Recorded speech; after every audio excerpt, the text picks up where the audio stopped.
soldats au service de la nation dans les opérations extérieures. C'était le thème de réflexion du colloque organisé par l'Office national des anciens combattants et l'Institut d'études de la défense nationale du Languedoc-Roussillon, à Nîmes, dans l'enceinte du 2e régiment étranger d'infanterie.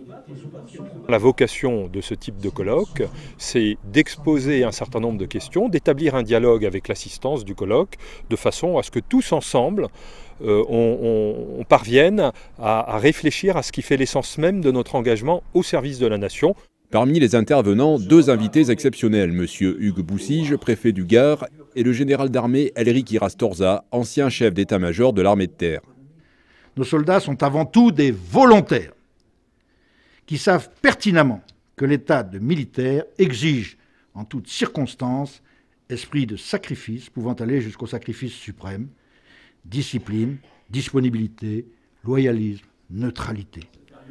Les divers experts militaires et civils présents ont exposé chacun dans leur domaine de spécialité leurs connaissances sur l'univers du soldat moderne en mission de combat sur un théâtre d'opération extérieure. Le soldat professionnel moderne, c'est caractéristique par rapport à ses prédécesseurs, c'est que c'est un nomade. C'est-à-dire que c'est quelqu'un qui passe d'une opération à l'autre, qui passe d'un contexte difficile à un autre, toujours en l'espace de quelques mois. La présence quasi permanente des médias sur les théâtres, l'information en temps réel, implique une nouvelle donne de la communication militaire.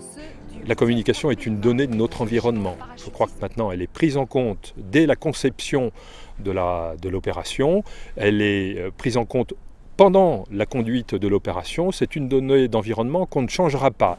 La transparence est aussi une réalité dans les moments difficiles et génère peut-être des réflexions nouvelles sur l'engagement du soldat. La mort au combat, oui, ça change quand même pas mal la donne. Les militaires sont les mêmes, mais la confrontation à la mort change quand même beaucoup la perception des choses, la perception du métier, la perception de la mission. On part plus peut-être aussi gaiement qu'avant, on part en ayant pesé vraiment ce que coûte la mission.